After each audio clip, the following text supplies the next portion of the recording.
پی کا آرڈیننس کیا ہے، اس کے اوپر اعتراضات کیوں ہو رہے ہیں، صحافی تنظیمیں، حکومتی اپوزیشن نمائندوں کی جانب سے، وکلاء برادری کی جانب سے آخر کیوں اس کی مخالفت کی جا رہی ہے، فیک نیوز کیا ہے، کون ڈٹرمن کرے گا کہ یہ خبر فیک ہے یا نہیں ہے، سزا کتنی ہے، وارنٹ کیسے ایشو ہوگا، کمپلیننٹ کون کون ہوگا، کتنا جرمانہ ہوگا، اور کیا یہ ناقابل معافی جرم ہے یا نہیں، آج یہ تمام تر چیزیں آپ سب لوگوں کے سامنے ہم شیئر کریں گے اور فیصلہ پھر آپ لوگوں کی عدالت میں چھوڑیں گے۔ اب جناب آپ سب لوگ ذرا محتاط ہو جائیں، کیونکہ واٹس ایپ، سوشل میڈیا کے تمام ایپس، انسٹاگرام، فیس بک، ٹویٹر، کہیں بھی اگر آپ کوئی بھی فیک نیوز ڈالتے ہیں تو آپ کو بغیر بتائے رات کو سوئے ہوئے بھی آپ کے گھر سے اٹھایا جا سکتا ہے۔ اس کے لیے کسی سرچ وارنٹ کی ضرورت نہیں ہے اور ناقابل معافی جرم ہے۔ اس کی 5 سال تک سزا ہے اور اس کی کسی قسم کی کوئی معافی نہیں ہے۔ 10 لاکھ روپے آپ کو جرمانہ بھی ہو سکتا ہے۔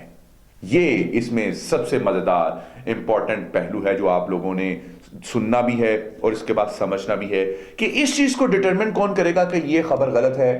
یا یہ خبر ٹھیک ہے۔ ہر انسان کے سوچنے کا، آبزرویشن کا اپنا ایک مائنڈ ہوتا ہے، لیکن یہ اس میں اس کی مکمل کسی بھی چیز کے کسی پہلو کے اوپر روشنی نہیں ڈالی گئی کہ آخر اس چیز کی، نہ ہی اس قانون میں وضاحت کی گئی ہے کہ یہ ڈٹرمن کون کرے گا کہ یہ خبر غلط ہے یا درست ہے۔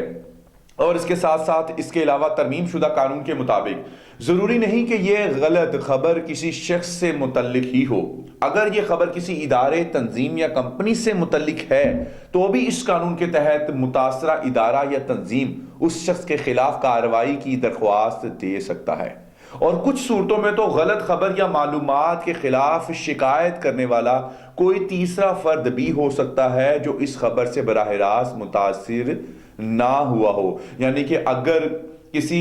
مذہبی رہنما کے خلاف کوئی توہین امیز کلمات کہے ہیں تو اس کا کوئی فالوور یعنی کہ مرید بھی اس کا کمپلیننٹ بن سکتا ہے۔ یہ اس میں ایک بڑا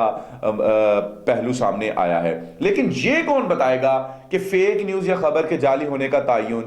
کیسے کیا جائے؟ اس کے بارے میں مکمل طور پر کوئی روشنی نہیں ڈالی گئی، اور انہی تمام تر چیزوں کو لے کر صحافتی تنظیمیں، وکلاء، اپوزیشن جماعتیں، حالانکہ حکومتی اداروں، نمائندوں کی جانب سے بھی کچھ اس کے بارے میں چہم گوئیاں جاری ہیں کہ یہ ڈٹرمن کرنا بہت مشکل ہے۔